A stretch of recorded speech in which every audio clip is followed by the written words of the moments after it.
राधे राधे दोस्तों आज मैं आपको वो श्राप बताऊंगी जो सीता माता ने दिया था तुलसी को। दोस्तों बिहार के गया में आपको पता है क्यों नहीं उगता तुलसी का एक भी पौधा? क्यों ब्राह्मण कभी संतुष्ट नहीं होता? क्यों फल्गु नदी सिर्फ नाम की नदी है? और क्यों कौवा हमेशा लड़ लड़ कर ही खा पाता है? कौवा, तुलसी, ब्राह्मण व गाय को माँ सीता ने क्यों श्राप दिया था? इसके बारे में कुछ लोग ही जानते हैं, तो हम आज इसके बारे में बात करेंगे। वाल्मीकि रामायण के मुताबिक वनवास के दौरान भगवान राम, लक्ष्मण और माता सीता पितृ पक्ष में श्राद्ध करने के लिए बिहार के गया धाम पहुंचे। वहां ब्राह्मण ने भगवान श्री राम और लक्ष्मण को श्राद्ध क्रम के लिए आवश्यक सामग्री जुटाने के लिए कहा। इस पर भगवान राम व लक्ष्मण नगर की ओर सामान लाने के लिए निकल पड़े। ब्राह्मण देव ने माता सीता से आग्रह किया कि पिंडदान का समय निकलता जा रहा है। यह सुनकर माता सीता की व्यग्रता भी बढ़ती जा रही थी, क्योंकि श्री राम और लक्ष्मण अभी नहीं लौटे थे।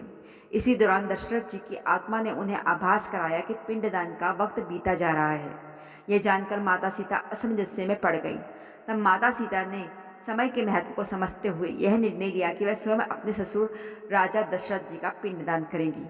उन्होंने फल्गु नदी के साथ साथ वट वृक्ष, कौवा, तुलसी, ब्राह्मण व गाय को साक्षी मानकर स्वर्गीय राजा दशरथ का पिंडदान विधि विधान के साथ किया। इस क्रिया के उपरांत जैसे ही उन्होंने हाथ जोड़कर प्रार्थना की तो राजा दशरथ ने माता सीता का पिंडदान स्वीकार कर लिया। माता सीता इस बात से प्रफुल्लित हुई कि उनकी पूजा दशरथ जी ने स्वीकार कर ली है। इसके बाद उनके मन में संशय भी हुआ कि प्रभु राम इस बात को नहीं मानेंगे, क्योंकि पिंडदान पुत्र के बिना नहीं हो सकता।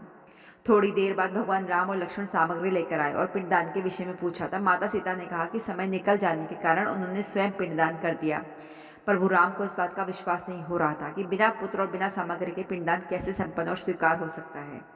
इसके बाद माता सीता ने कहा कि वहां उपस्थित फल्गु नदी, तुलसी, कौवा, गाय, वटवृक्ष और ब्राह्मण श्राद्ध क्रम की गवाही दे सकते हैं। भगवान राम ने जब इन सब से पिंडदान किए जाने के बाद सच है या नहीं पूछा, तब फल्गु नदी, गाय, कौवा, तुलसी और ब्राह्मण पांचों ने प्रभु राम का क्रोध देखकर झूठ बोल दिया कि माता सीता ने कोई पिंडदान नहीं किया है। वट वृक्ष ने सत्य कहा कि माता सीता ने सबको साक्षी मानकर विधि पूर्वक राजा दशरथ का पिंडदान किया है। पांचों साक्षी के झूठ बोलने पर माता सीता ने क्रोधित होकर उन्हें आजीवन श्राप दे दिया। इन्हें मिला था जो श्राप फल्गु नदी को श्राप दिया गया कि वह सिर्फ नदी नाम की नदी रहेगी, उसमें पानी नहीं रहेगा। इसी कारण फल्गु नदी आज भी गया में सूखी है।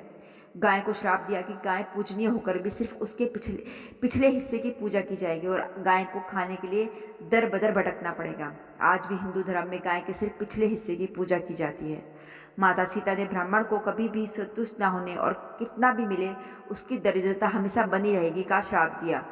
इसी कारण ब्राह्मण कभी दान दक्षिणा के बाद भी संतुष्ट नहीं होते। माता सीता जी ने तुलसी को श्राप दिया कि वह कभी भी गया की मिट्टी में नहीं उगेगी। यह आज तक सत्य है कि गया की मिट्टी में तुलसी नहीं फलती। और कौवा को हमेशा लड़ झगड़ कर खाने का श्राप दिया था। कौवा आज भी खाना अकेले नहीं खाता है। जहाँ पर माता सीता ने इन 5 लोगों को श्राप दिया था, वहीं सच बोलने पर वट वृक्ष को आशीर्वाद भी दिया था कि उसे लंबी आयु प्राप्त होगी, वह दूसरों को छाया प्रदान करेगा। पतिव्रता स्त्री उनका स्मरण करके अपने पति के दीर्घायु की कामना करेगी। तो दोस्तों ये थी पूरी जानकारी। आपको कैसी लगी मुझे ज़रूर बताइएगा, और मेरे चैनल को सब्सक्राइब करना बिल्कुल मत भूलिएगा, और ज़्यादा से ज़्यादा इस कहानी को लोगों में शेयर करना भी मत भूलिएगा। राधे राधे।